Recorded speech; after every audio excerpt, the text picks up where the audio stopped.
At Hope Church right now, we're in the middle of a series called The Talk, an honest conversation about God's design for sex.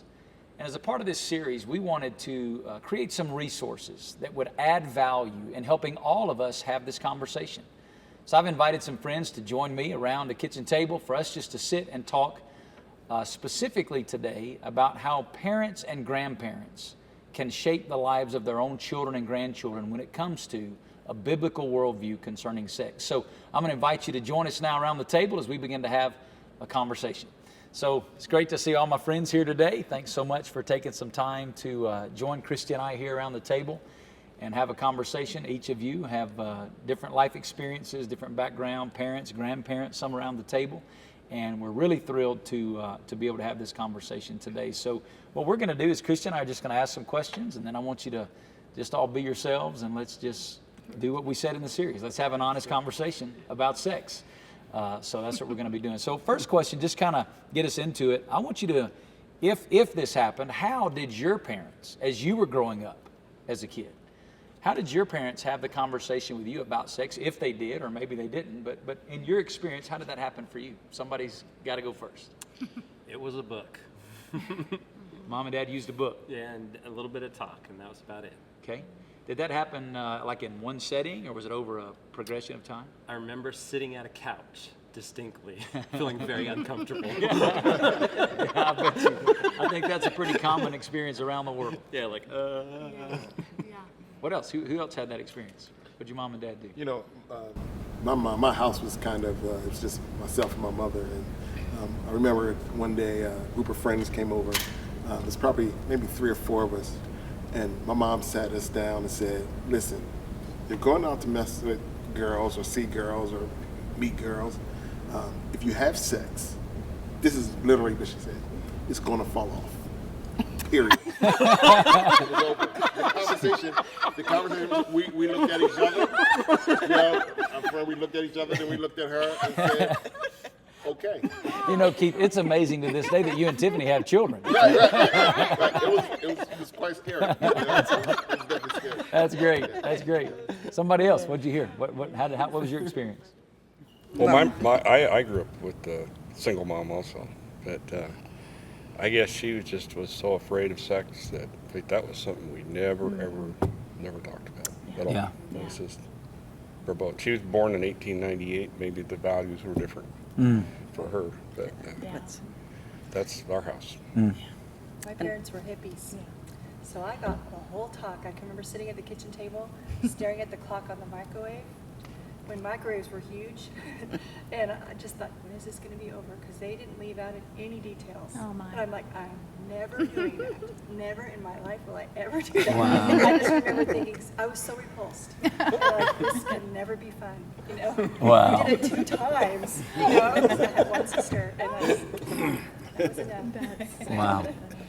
Anybody else? Something different experience? Well, I grew up on a farm, and so, you know, sex was not ever talked about, but I was around the animals, and my father was breeding Angus cows, and so he kept a book and, you know, and when to bring the bull in and all that type of stuff. But as far as sitting down and discussing it as human beings, no. Didn't happen. We didn't talk Didn't about happen. it. No. So obviously we can already see just in what we learned so far some generational differences in how the conversation, because I grew up in a family where, raised in church, dad a pastor, and at church, I guess the assumption was that that's where some conversation was happening, but I don't ever remember personally my mom or dad, either one, sitting down with me and ever really having the conversation. So I'm kind of like you guys. I don't ever really remember. It wasn't. I don't know if it just wasn't what they did in that generation, but it just wasn't ever that moment where the talk was had. Yeah. Well, you had a scary one. Yeah, okay. Keith wins the prize on question number 1. That's good. Well, as you begin to think about our own children, because around the table we have different, we have some that are parents, some that are grandparents, some that have younger children, some that have older kids. When do you feel is the appropriate time to begin the talk with your children or grandchildren? And in that, is it progressive, something that you do over time? Is it all at once? You just all the information at one time? What do you guys think about that?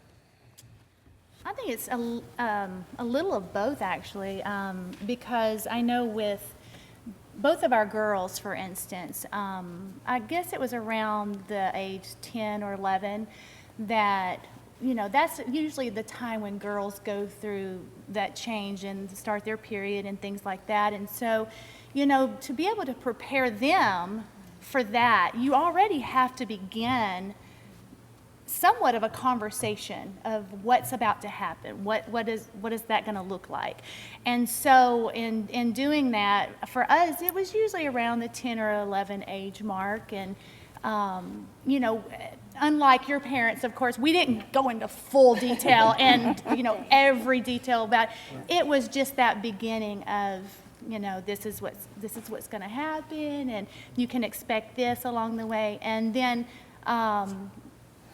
yeah, so it's a little of both. It wasn't all at once. It was kind of a progressive, but it started there for us. And I know it was a little different with the boys because Vance kind of had that conversation with them. I didn't have to do that. That was one of the things that was unique in how we did it, to kind of ask and I guess answer my own question, is that we with the girls, Christy took a little more of the lead in that conversation, even though I had a part in that. And with the boys, I took a little more lead in the conversation with them, and she had a part in that. And we, I guess with both the boys, it was probably in that same 11, 12, you know, age window. And it was, with the boys, I did a little bit different. I took both the boys away for an overnight kind of deal, individually. And, you know, we spent the night away, made a big deal about it, had a big conversation, kind of walk them through. So for us, that's kind of how it happened. What about you guys? What do you think?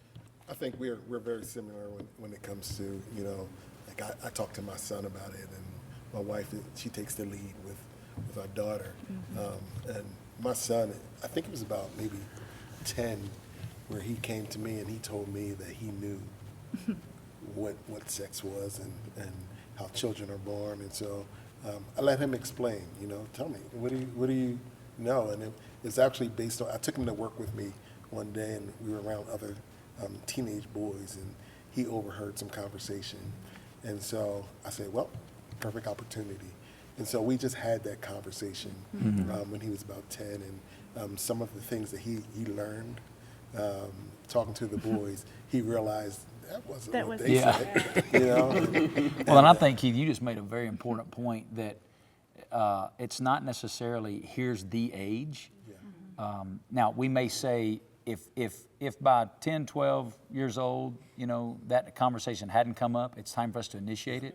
But in some situations, because of the culture that we live in, kids are going to be exposed to stuff. And when the kids begin to ask those questions or bring it up, now it's time to definitely begin to engage. But there should probably be a window where we say, hey, if it hadn't come up by this age, whatever we think that is, then, you know, for us, it was probably that 12 years old, 12 to 13. If it hadn't come up in other conversation by then, we were going to have it.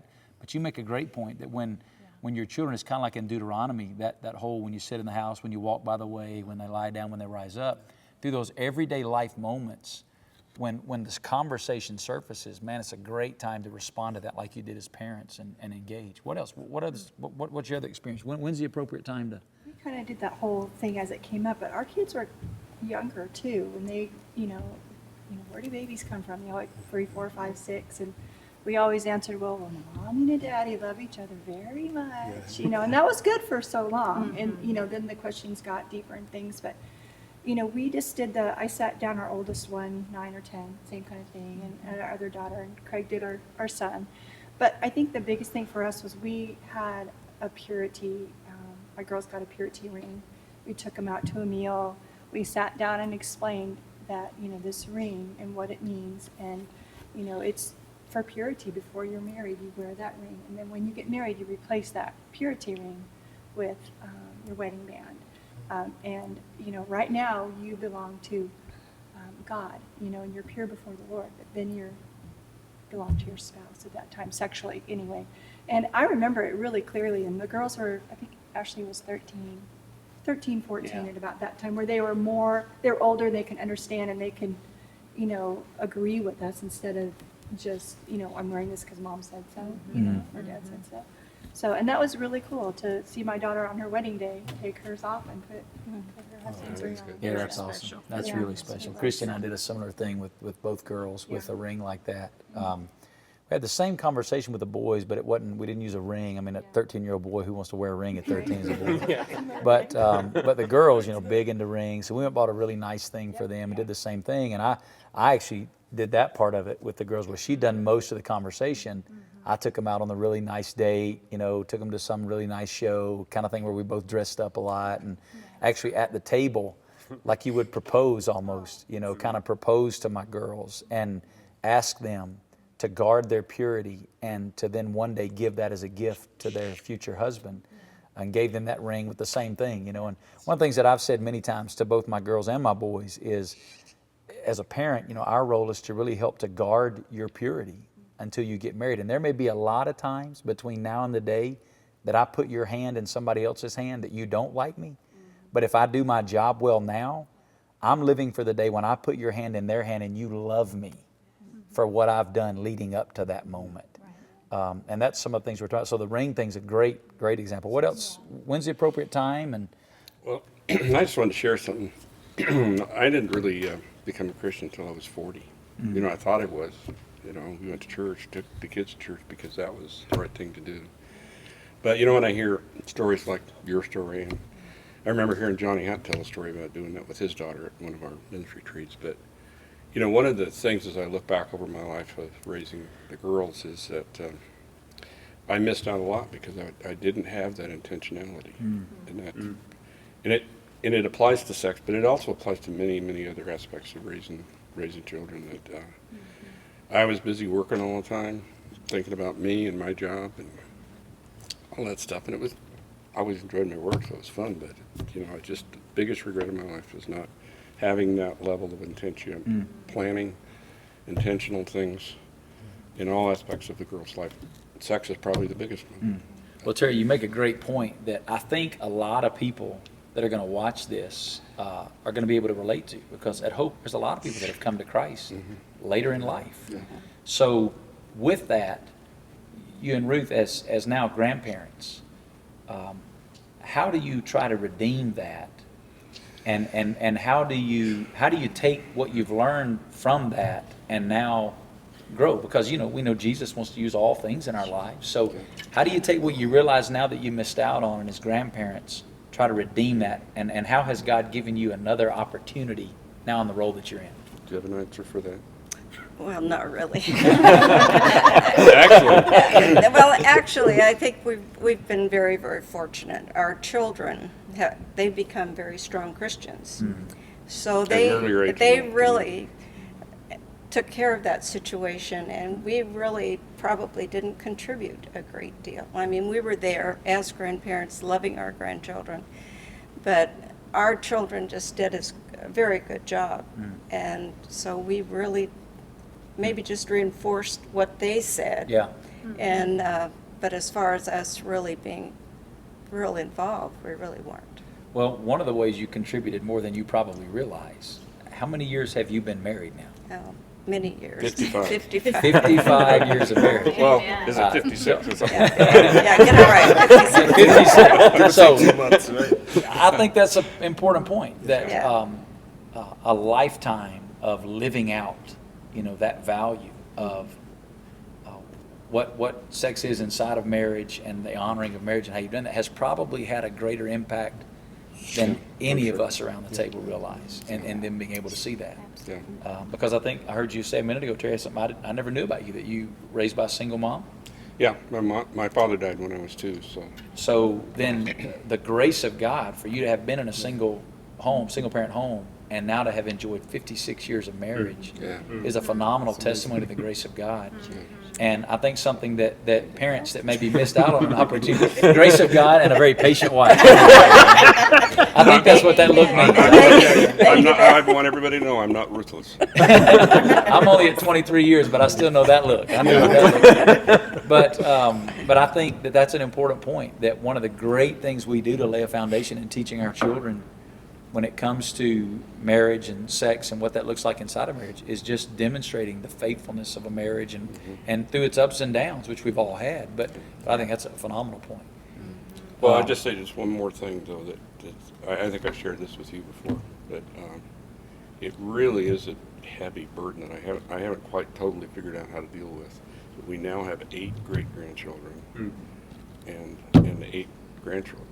Play at the table. Sorry about that. But so I'm still trying to go through that and deal with, and you know, I know that just living a Christian life and whatever I can do for the church and whatever, you know, just living a life as a Christian and being a testimony is about all I can do now with my great grandchildren. Well, Ruth used a great word a minute ago, and it's the word reinforce. Yeah. I think as grandparents, one of the great things that you get the opportunity to do is reinforce what your grandchildren and great-grandchildren are hearing from their parents, if they're hearing it. If they're not, you need to take a more active role. But you said in our situation, parents are doing a pretty good job, but you get to reinforce. And so there's sometimes, I know growing up, for me, my mom and dad could say some things that would go in one ear and out the other, but if my grandparents said something, Oh, yeah. it was just a different level of weight that carried. And so looking for those moments that you get to reinforce God's design for sex and sexuality and a biblical worldview concerning that, I think that's a huge, huge point. Huge point. A question I want to ask in light of what we've been talking about, is there a difference in how you have the conversation with boys versus girls? Beyond the things we've just talked about, and what is it? What is the difference? Well, for us, I did my son, she did the girls. It was just that simple. I mean, never thought of doing it jointly together, but I think it was. I think the difference, though, with the question is, for a man and a son, it's a responsibility. I mean, ultimately, the man is the responsible party before the Lord I believe, in a sexual situation. If you're getting into a tempting situation, we need to be teaching our sons, and my husband did this so well, don't put yourself in that situation in the first place. And my girls, you know, that wasn't the big juxt of the thing, because they're the ones that are going to reap the consequences physically. They're going to be the ones that get pregnant. They're going to be the ones that be a single mom and raise a child or something. But our sons are the ones that hold not only their purity in their hands, but their daughters, or their girlfriends too, you know, our daughters. And so I think that's the biggest difference when we're talking to girls and boys, biblically anyway. So. I think it's a great point. Yeah. I think also one of the things that we talked about with our kids was the fact that we went through a lot of heartache dating, having girlfriends, her having boyfriends. And we told our kids that, you know, we want you guys to live by faith. We don't want you to go through that heartache like we did. Just ask the Lord to bring that right person into your life and to avoid the mistakes that we did. That's a great point. Great point. Great point. Anything else anybody would add? Keith? You know, when I'm talking to my son about it, you know, in my mind, you know, I don't know about his, but it's just a great conversation, you know, and it's a conversation about, like you said, responsibility. When I talk to my daughter about it, I'm just being honest, or when we have conversations about boys and relationships and what that looks like, it's more of a fear than anything else. And I'm like, maybe don't do, you know, and with my son, it's like, you know, you have to be responsible. So it's just a different level of, I don't know, when it comes to our daughters, man, for fathers, we're so, you know, we know what this world can bring for them, and so we're afraid of it, but at the same time, we're encouraged to walk by faith. And so, That's Part of good. that conversation we had with our kids, as you begin to court somebody, you have the responsibility of looking at that other person and saying, is this the one God has chosen for me? And if it's not, that person is chosen for somebody else. So you have a responsibility to their spouse, their future spouse. So respect them and deal with it honestly and openly with them to protect their heart, plus your own heart. Yeah. That's really good. I know in my situation, I've got, you know, 3 of my kids are older and in relationships, dating, that kind of stuff. And, growing up, I don't think there was a lot of difference in how we handled boys and girls, other than who took the lead. And kind of how we did it, Yeah, how? I know for the girls, they have some great resources as far as books, age appropriate, that you can actually just sit and Yeah. read through with Well, your because children. of all the physical things they're Because going of the through. physical, all of those changes that they're going to be going through, which leads into, sexuality and things of that nature. So, for me with the girls, we spent like a few hours one night. We just crawled in bed, got the book out, and we just started reading together. And I would stop, she could ask questions if she needed to, or things like that. A lot of it was a horrid look on her face at times. And, but With both girls. with both girls it was. And, they just kind of, like what you said, I just want to get through this book. I just want to get through this book. But great resources out there to be able to because I know as parents, sometimes we don't know exactly how to say it and what to say. And with that, it's just about sitting and reading. And so that's kind of how we did it with the girls. And I know he was a little more off the cuff. Yeah. And we had a book too with the boys, I think, that I took them through that we had found. But as far as the difference in the boy, I think it was kind of a similar process where we had, conversation with both. To me, where it's really changed with the boys and girls is now that I've got some old enough to begin to look for those relationships, it's changed what I'm looking for. Because with the boys, I shaped their worldview. So I'm not as, obviously I want to make sure they find, a godly young lady, but they're going to set the tone there. With my girls, it's a whole different deal of what I'm looking for. Exactly right. Because I didn't get to raise that dude. So I need to know. So it's almost, I feel like sometimes, and I think, my girls would say I'm probably a little tougher but I know it's they because would, yeah. I've set the, it's what are you looking for? When you raise the guy that's going to be the one setting the pace and setting the worldview and establishing the lead, that's different. Not to say my girls aren't, spiritual and solid and going to be able to speak into that, but we understand those, complementary roles in Scripture. And so there is some difference. Well, let me move us on to another area of questioning that I think we can get, because we're already kind of beginning to get there. But what are some boundaries or safeguards that you've put in place to help your children pursue purity? So what are some boundaries or safeguards that you've put in place to help your children pursue purity? So I want to just kind of get us started by asking you, Craig, to specifically, you mentioned a word a minute ago that I want you to talk about. It was the word court. When you use the word court, some people, don't even know what that word means. Courting versus dating. So you've taught your kids about courting. That's the principle that we've used. Explain that a little bit. We believe that we just want our kids not to go through the pain, like I shared before, of what we went through. So as we began to look at different things, we were taught about this principle of courting, living by faith, that God would provide that spouse for you. And within that, being very frank with our kids, that saying, listen, we did it wrong. We went through the heartaches, and it hurt, and we don't want that for you. Yeah. So it's living by faith, and knowing that you're living by faith, so then when you do find somebody of interest, your purpose is to say, is this person, the person I'm looking at, the one that God wants me to marry? So your objective is totally different versus the ooh puppy love and all the emotions. You're looking at a purposeful relationship of exploring that possibility with that person. Yeah.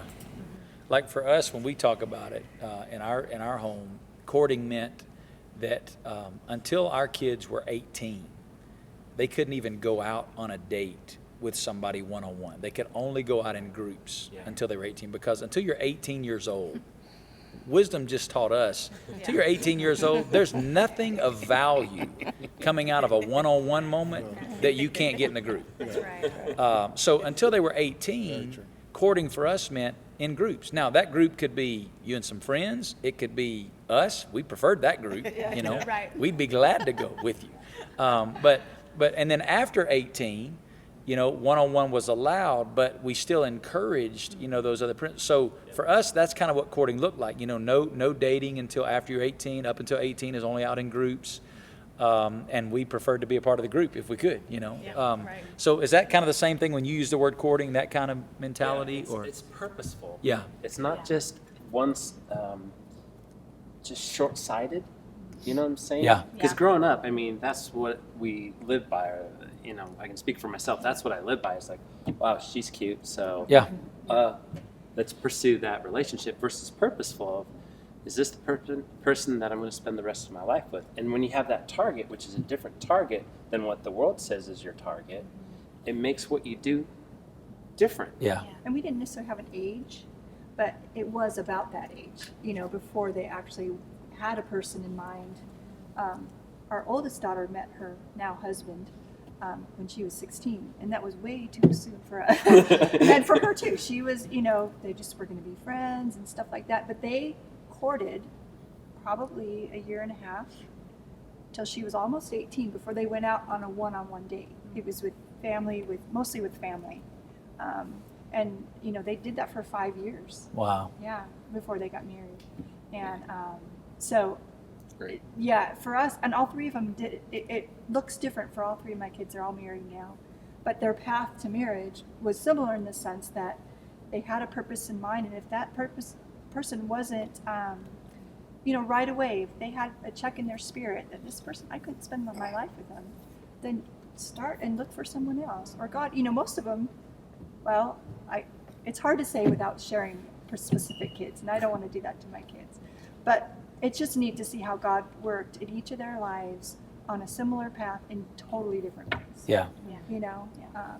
So. But not to name names, but I do remember sitting down with a young man that was looking at pursuing a relationship with my daughter, and I was very forward with him. If this is not what either one of you are looking for, and that God is not saying, yes, this is going to be my future spouse, Yeah. then you need to tell them Yeah. and be honest with each other. Yeah. And I remember sitting on our couch telling that. So it sounds like then what you guys are saying, and I think it's a great boundary or safeguard, and then we'll hear some others, but is to put some parameters and safeguards in place when it comes to dating, that making sure that dating isn't just dating for dating's sake, that it's not just dating to have somebody to go out with, it's not just dating to hook up with somebody else, but there's a real intentionality about pursuing God's will for your life, which includes ultimately a future spouse, and making sure that you put a plan in place to make sure that that's what you're going for, that's what you're doing. And that's really what the whole principle of courting is. It's making sure that you're guarding the heart from those other things that could get in the way. So that's an excellent matter. What are some other boundaries, safeguards that maybe we've put in place? You know, our kids are, you know, a little younger and same Yeah. age faith. So, and my son, he's 16, but he's nowhere near ready to start dating in his own conversation. And so, you know, we're not at that age or at that time where they have to court or they need to court. But we have to still protect them from and put up some boundaries Yeah. from the internet, from Yeah. the media, from Yes. and so we do a series of things to make sure that we guard that. One, you know, a lot of our friends, you know, they're like, why does your daughter, who's 11, why does she have an Instagram? And we say, well, that allows us to see who her friends are and what their conversations are like, you know. And so with both of our kids, we do a phone check, you know, at random times. You know, you could be on it, and it could be a phone check at that moment. And it's lighthearted so that they don't feel, but they know it could be coming at any given moment. Yeah. We also, you know, I get an email every week as to what websites, you know, they look at. And it's not real. We're not really invasive. They don't know about that. I get those emails. Yeah. They do now. Well, only 4 people are going to see this. Okay. Hopefully, they're not one of the 4 or 2 of the 4. Cut that out. Right. So we really do some things along with conversation, but we have a lot of boundaries in place so that we can really find out who they're talking to, what conversations they're having, who's following them on social media. And so I think it works. Tiffany, what do you think about what he's saying about the social media and the internet and all that? We just had an incident last weekend with our daughter. One of her friends from school invited her to her birthday party, and she wants to go so, so bad. She's like, Mom, can I go? Dad, can I go? I just have to RSVP. And we're like, no, wait, let's just, I only heard of the little girl. So I never like met her parents or, anything like that. Like, and I remember seeing her in school, but I didn't know, we didn't feel comfortable with just saying, oh, sure, you can go. So, I went and I know the little girl's name and everything. So I'm like, I think she's on Instagram. I think she's following, Tatum. So let me go to her, her page. And when I went to her page, I said, well, that's a big no. Definitely will not go to the party. So we had to, and I'm like, oh, I had to say, disappointed her. But I just said, you know what?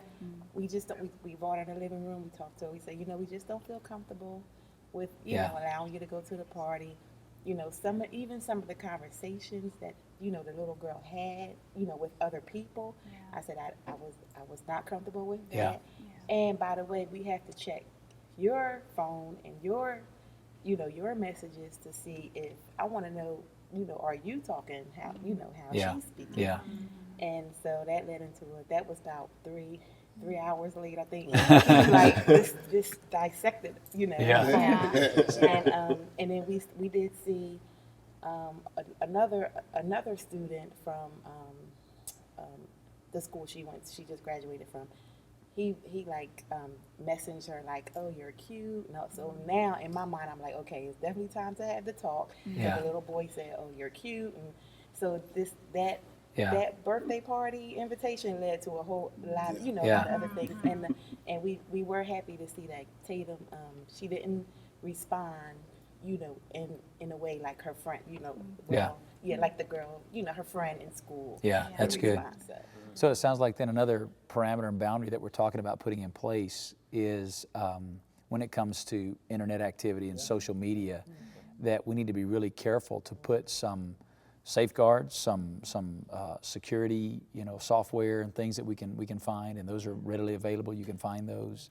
But then also, if you're going to allow your kids to get involved in social media, then you need to get involved in it as well, so that you can, like we just had a situation with our youngest daughter where she and I talked and we made a trade. She had this little a certain social media site that was a little more challenging to monitor, and so I said, hey, if you'll get off that one, I'll let you get on Instagram, because I can do it. So we traded, and she got on a new one, and now I'm on that, so I can see who's there. And so as parents, it's about being real intentional to make sure that you're monitoring social media accounts, make sure that you're involved in those and there's an open conversation about it, and make sure that there's some way to monitor internet activity, because we live in a world today where our kids are being exposed to stuff that when I was their age, you didn't even have access to.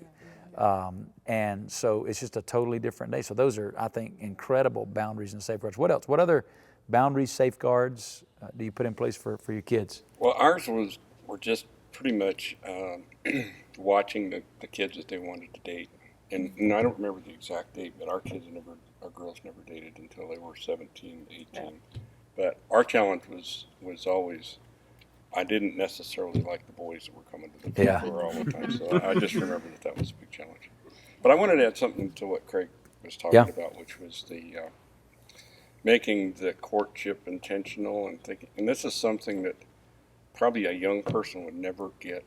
I mean, you have to be married for 20 years maybe before you get it. And that is that, there's this part about sex that causes this really strong connection and all of the emotions and everything that come with that. But that wears out after a while. And there's a point where you have to understand that love is not sex, that love is a decision. And that somehow, I know it'd be really hard to teach a 16-year-old that, especially a boy, like I was. But it's just such a powerful concept that, and if people understood that, it would change the way they date, and it would also change their relationship and their marriage, and divorce would be not so great, because when sex isn't satisfying, so often in a marriage, it's time for divorce. Yeah, that's really good. And Great insight, Terry. I know it's off subject a little bit, but No, it's great insight. he said it made me think of that. Great insight. Great insight. Another, I was just thinking, Christy, another boundary that we kind of put in place and that we function with when it comes to this to help guard our kids from sexual morality is that before our kids can go out in the courting, dating type situation, if it's a young man wanting to go out with one of my girls, they got to come to my house, and look me in the eye, and they got to answer some questions. I talk to them about their walk with the Lord. Do they know Jesus, their testimony, their personal devotion life, what their commitment is to purity personally, and how they're going to help me guard, my daughters. And then with our boys, they have to bring the girls over and meet us and get to know us. And Christy, it's kind of funny. I think for me, I can, with the boys, there's just or with the girls, I can see some stuff in young men that she really can't see. And with our boys, she can see stuff in young ladies that I really can't see. And so another boundary and safeguard is that we're both. This is not like you can't give this to one parent or the other, but both of you be involved in the process as the Lord allows that. Some people don't have that blessing. Some people are in single parent homes, and we'll talk about a little bit about that in just a minute. About how you get others involved in the conversation. But that both of you are actively involved, bringing those strengths and intuitions and wisdom into the conversation, so that you can kind of have a team approach when it comes to having this conversation. Any other boundaries or safeguards that would come to your mind? Something I was just thinking about was once they are in a relationship, dating, courting, or whatever, we always encourage. In fact, it was. You don't like to say the word rule, but it was a rule in our house. You're not at home alone with the person that you're courting. That just never happened. And if you are home and somebody's home, the door is open. If you can go in the bedroom because that's usually where their computer was or whatever. But that door is open, and we're welcome to come in anytime. Great and that boundary. was just always there because it's just and the few times Mom, are you home? We're coming. Okay, we'll get home. So Great they boundary. can have that, opportunity to still hang out and be together, but, we'll get there. That's a great boundary. One, we do the same thing. If we're not home, they're not home, and got to be more people. And the same thing, we actually do that at like if it's one of our boys dating a young lady, we say the same thing applies at their house. If there's nobody at their house, then you don't go there. And that's really good boundary. Along the way, as far as making that mistake of, they weren't home quite yet, they were on their way, and I'm like, it doesn't matter, so Take that long. Sit outside. sit outside. Whatever you have to do, you're responsible. Like you said, Craig, that guy is responsible Yeah. for that young lady, and for us, I know that applies to our boys Yeah. as well. So I think where we're going with this is there's not just this list of boundaries and safeguards. And every situation is unique.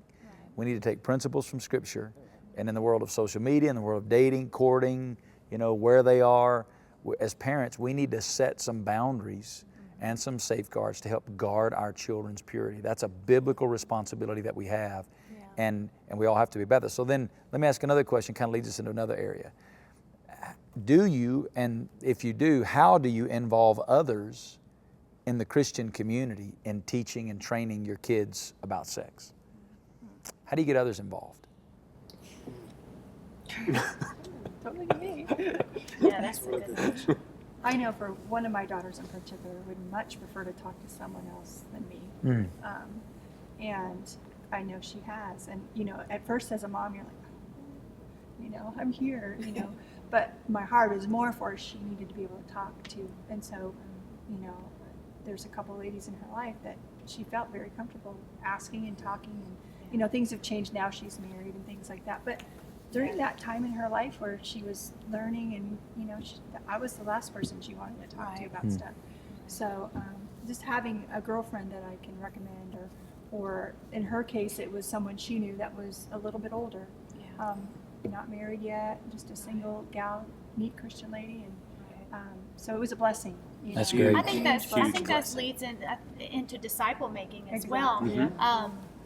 That's one of the things that we really look to when our kids are, especially our girls, we make sure that they have older women, whether they're single or married, that they have in their lives that are teaching them and sharing with them the principles of Scripture and things like that we know personally, that we know that, like what you said, when they don't feel comfortable coming to us, we know that they're getting godly counsel from those people. And so it's so important to make sure that you are surrounding your kids with godly men and women to be able to influence them and speak into their life.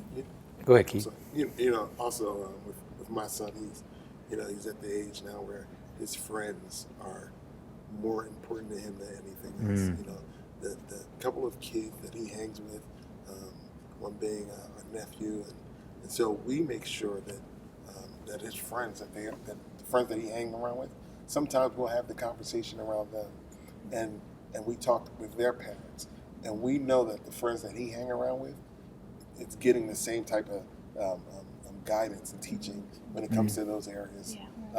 So that when they're hanging together and they have those conversations, whether it's in the gym, at the park, around friends, then they have some backup, you know, because it's so easy to fall into peer pressure. It's so easy for a guy to say, when other guys are talking about sex, it's so easy for a teenager to say, I had sex, or to feel pressured about Yeah. it. So when you have some backup around you Yeah. that says, you know what, I never had sex, it's okay, because with those other two or three guys that are around, they haven't either, and it's okay. Yeah, that's You know, good. and you won't feel pressure. You will feel pressure more the other way. Yeah. So, Yeah. Yeah, thinking about this question, I had a guy tell me one time, he's kind of poured into my life, and it was a profound statement. He said, you remember when you were a teenager? And I was like, yeah, I remember when I was a teenager. He said, you remember how dumb you thought your parents were? And I was like, yep. He said, now, do you remember how smart you thought your friends' parents were? You know, you thought your parents didn't know anything, but you'd go over to your buddy's house, and man, his parents would say something, and it was like so important, you know, when his parents would say something. So he taught me the principle of making sure you know who your kids' friends' parents are. And you be real intentional about making sure they're building some relationships with some kids and then we made it a practice to engage those kids' parents and say, hey, I want you to know, here's what we teach. And I would value it if you would, every opportunity you can, reinforce this. And we said the same thing. You tell us what you value, and to the degree that that lines up, we're going to reinforce that with your kids when they're at our house. We're going to reinforce those values. And so it's almost getting others involved in the Christian community and just reinforcing those values in the lives of your kids. And then another thing I would say about this particular question, and one of the reasons I wanted it on the list, is because one of the most frustrating things for me as a pastor is I'll watch parents let their kids not be connected in the youth group, they're not connected in small group, and then all of a sudden their kid winds up in sexual problem and they come sit down in my office and go, help me fix this. And that's when it's too late. I can't fix it at that point. There's a reason why, as a church, we put a lot of emphasis on family ministries. And I think one of the things we can do as parents is get others involved by connecting our kids in those ministry opportunities, because we don't get to pick and choose the moments when the Holy Spirit is going to speak to our kids. And every time we don't have them in those environments could have been the moment when the Spirit of God was going to grab their heart. And so while we can, seize every opportunity to get our kids living out their faith in Christian community with other kids and with spiritual leaders around them that are reinforcing these values, I think are a very important part of this. Well, just to reinforce that, I told you I didn't become a Christian until I was 40, but I made the family go to church because that was the right thing to do. Probably one of the reasons our daughters turned out as well as they did was because we had them in youth groups all the time. Yeah. So there's a community around them. Yeah. They were in Sunday school, and they were meeting other people other than the kids that they were meeting at church, and formed That's some great. friendships and connections. That's great. We told our kids, have lots of friends. You don't isolate yourself just to that one Right. person. Have lots of friends. Yeah, that's great. Let me ask another question that help us talk about this in a little different light. Because sometimes in the Christian community, it's just the whole attitude of, well, don't have sex until you're married kind of thing. How do you raise children in a way where they have a healthy perspective towards sex? Because God made it, God created it. How do you raise your children in a way they have a healthy perspective towards sex? I'd ask my pastor about that. Write that down. That's good. Keith, I saw you laughing already. What are you thinking? I'll probably laugh after every question, just because of our conversation. And our kids, they say we always show them what affection looks like from a married couple. You know, we'll hug in front of them, we'll kiss each other, you know, and you know, in front of them, and our kids are like, stop, don't do it. Right, but at the same time, I really think they honor that, they admire that, and so we show them what a healthy marriage is. Sometimes if we make mistakes, if I do something wrong, you know, I'll make sure I'll apologize to my wife in front of my kids, because I think that's a part of it as well. And so we are as transparent as we can be in front of our. Now we don't show them everything. Yeah. You don't wanna do that. Right, You know, right. you blind them and destroy Yeah, them. that's right. That's right. However, you know, we show them what a good marriage is. I think, and I think That's a we've great got to the point where we can say it's a pretty good marriage. Yeah. And I think, It's a work in progress. yeah, I think we all are. But I think you make a great point that as Christian couples, demonstrating what genuine affection looks like and what intimacy looks like, and living openly, you know, with that in front of your kids and letting them see what that looks like in a healthy marriage is a really good thing, because we have the same thing with, you know, kids. Ooh, that's gross. But letting them see that, I think is really healthy. Yeah. What other ways can we help raise our kids to have a healthy perspective towards sex? It, it's something that was taught to us by our pastor, and that he had done with his wife. Whenever they sat down. I want to clarify. Is this since you've been at Hope or somebody else? This was before we moved Okay, to, good. to Nevada. I just want to make sure what I was about to hear. This is back in California. Good. Before we came here. After they prayed and said grace and thanked the Lord for their food, they would always kiss. That's what we've done for almost 28 years. Whenever we sit down, It and has been 28 years. Yeah. Over 28 years. yeah, Not almost, it has It's been. been that's 28 right. years. But I think what the neatest thing too is now my kids are married and they pray and they kiss. It's like, oh, that's awesome. Yeah, that's Healthy really cool. tradition. Right, Yeah. but I think that when you're talking, Vance, kids are going to see unhealthy sexual relationships all the time. I mean, my kids are now grown, and they walked through that with friends on the television.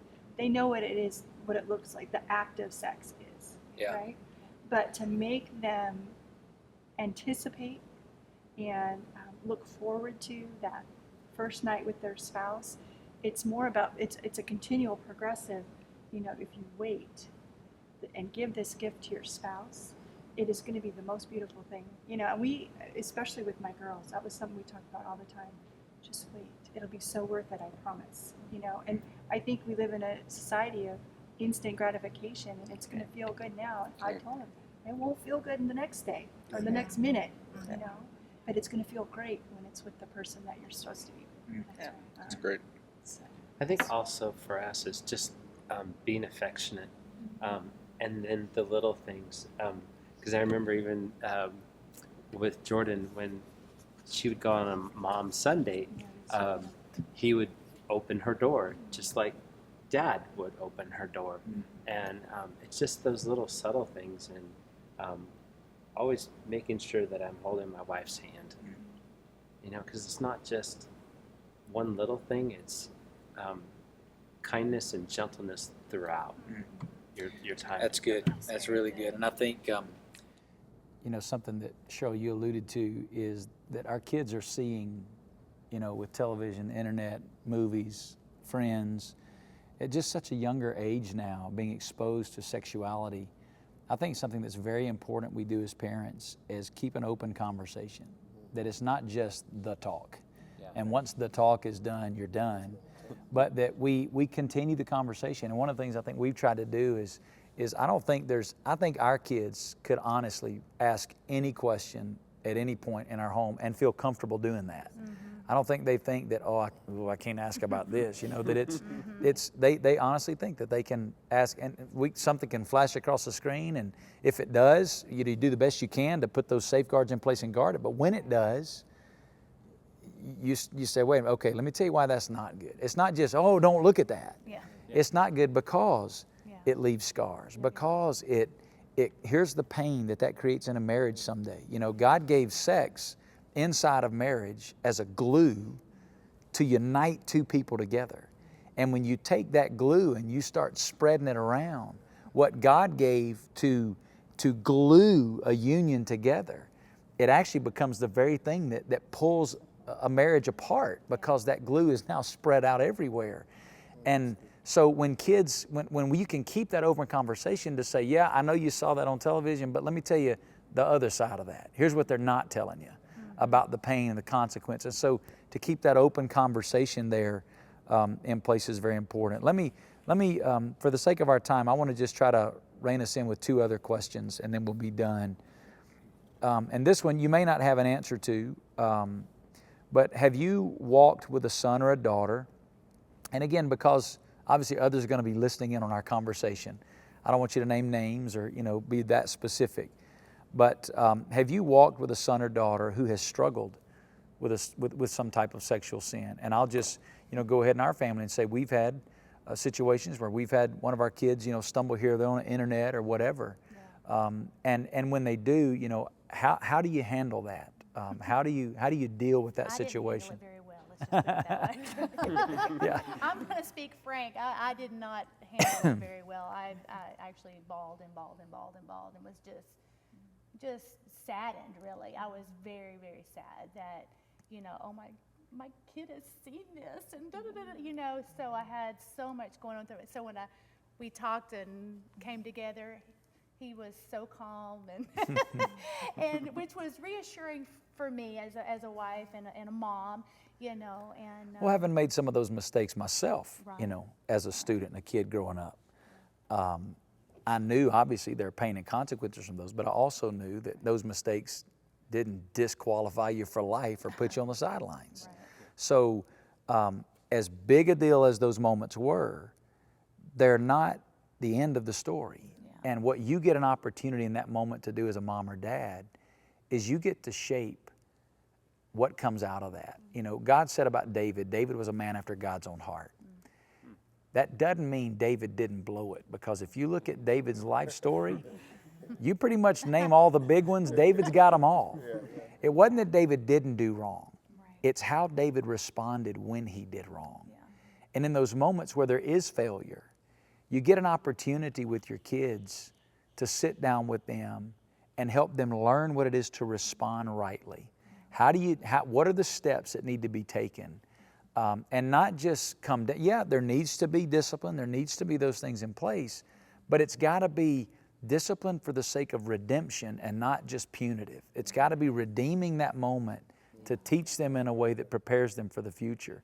So we've had to deal with that. Have you guys had to deal with those situations? Well, we had a couple of situations, and because I wasn't maybe as mature as I needed to be, but at the time, I had just heard Charles Stanley equate sex with fire. And he said, if the fire's in the fireplace, it's nice and cozy and comfortable and you enjoy it. But you take it out of the fireplace and it can cause all kinds of damage to your life. And so I remember trying to use that analogy in the situation. I don't know if it just gone over heads, but I used that analogy. And it's saying to them, sex is a God gift, but it's supposed to be inside of marriage.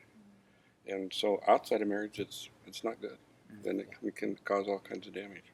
That's great. I did hear one other thing from I was listening to Tim Keller this past week, and he was talking about this, and he said, and Paul says that, if you had sex with a prostitute, don't you realize you're joining your flesh with her? And he pointed out this example of salt. It's made out of sodium and chloride, NaCl, and salt. And he said, you look at either one of them and they're different, but you put them together and they're salt. And he said that's the way it is with sex in marriage. When you're joined together, you both become one, and you're different than you are individually. And I thought that was a real powerful, and I wished I'd have known back there when I was dealing with it. But anyway, I just tried to tell them, that sex outside of marriage is not good, and was wrong, and you'll be regretting it. I think any family with children is going to walk through some sort of sexual sin. I mean, they're just in this day and age. Absolutely. And I know as parents, we need to just make sure we're leading them back to repentance, back to that pure relationship with the Lord. It doesn't mean they lost their salvation or anything if Yeah. sexual sin happens, but I know, especially if you're raising Christian children, that they will be their worst judge, Yeah. you know, and just to bring them to a point of, you know, yes, this happened in your life, and now what do you do? You know, and be able to walk through them with that and restore that relationship, well, first of all, with the Lord, but, you know, restore that relationship with as their mom and dad, you know, because there's trust that might have been broken. And, you know, you just, I think the biggest, most important thing is that their relationship with God is right before they go and, you know. But you said something real powerful too, and that is that we're all going to be tempted with sexual sin. Right. Yeah.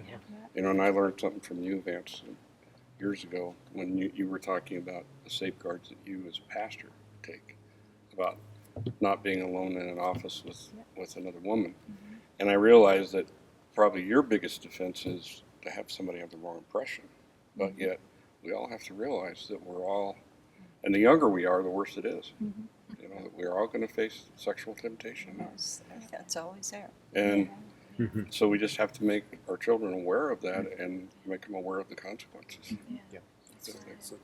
And I think something else we've just identified is that, you know, as I've heard each of us talk, I think it's really appropriate in the right time, the right context.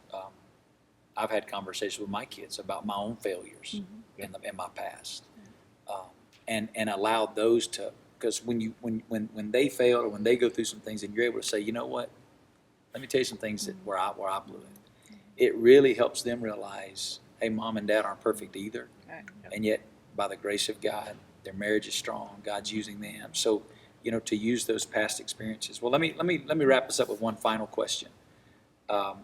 Looking back, we have different, you know, I mean, Craig and Cheryl, all of your kids are now married, I think that's right. And Grandbabies.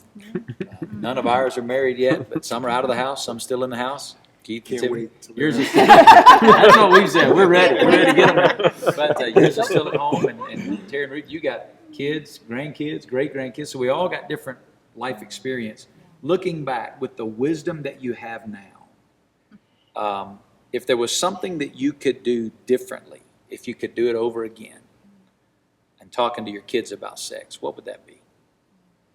For me, it would have been identifying the story that just like Jesus is the groom and the church is the bride, and I would have brought that up. Similar to Terry, well, I was a believer, but just not walking with the Lord. Loved my kids, but just wasn't doing the right thing and following, being a Jesus follower. And I think that's so powerful, knowing that the union between a husband and a wife is just like Christ in the church, and he gave himself up for her, and all that entails.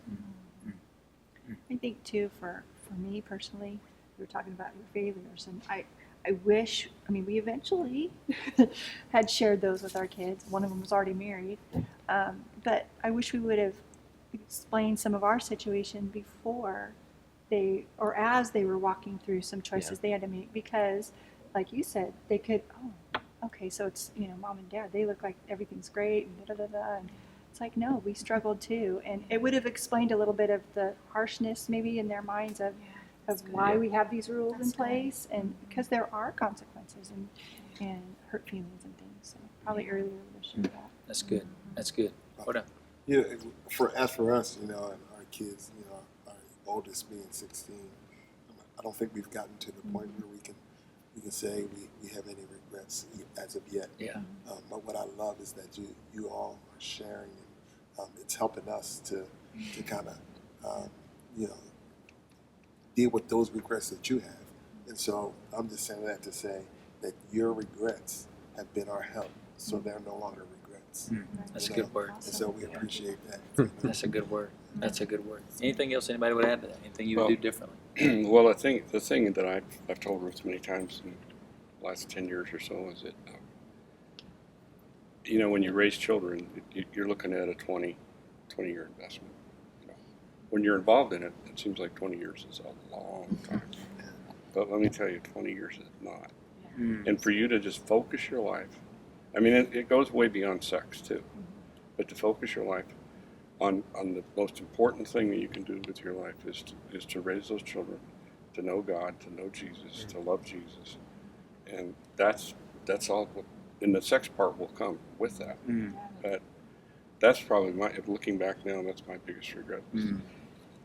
I've seen so many young guys, people I've met who were intentional, and I wasn't. So. But That's God's a great, blessed. that's right, Yeah, that's God right. is totally blessed. And what a great word for us to kind of bring our conversation to a close. And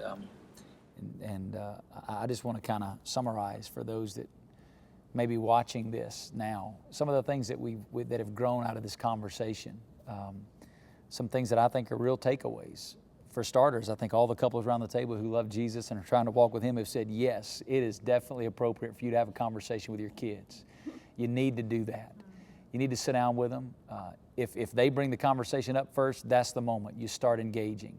If they don't, you set an age where you decide that early preteen age, somewhere in that window, 10, 11, 12, 13 years old, you sit down with your kid. You know your kid, and you have that conversation with them. Build get some resources. We'll maybe provide some here at Hope that'll give you some resources to be able to have these conversations with your kids.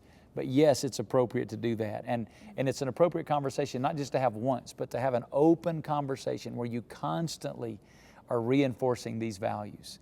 Another thing I think that we've learned from today's conversation is that we should all set some boundaries and some safeguards, and maybe even in counsel with some other people to make sure we've got all the bases covered, because sometimes we miss those.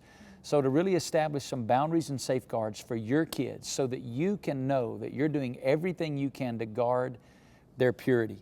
And also I think something we've learned is it's important to involve some others in the Christian community to reinforce the values that you're teaching, to get your kids connected in community, in faith, in their youth groups, so that they can grow and have these conversations with others that are reinforced. Make sure that what you're teaching is being reinforced by those that are the parents of their friends, by the leaders in the youth group, those that are discipling them. All of those things I think are very important.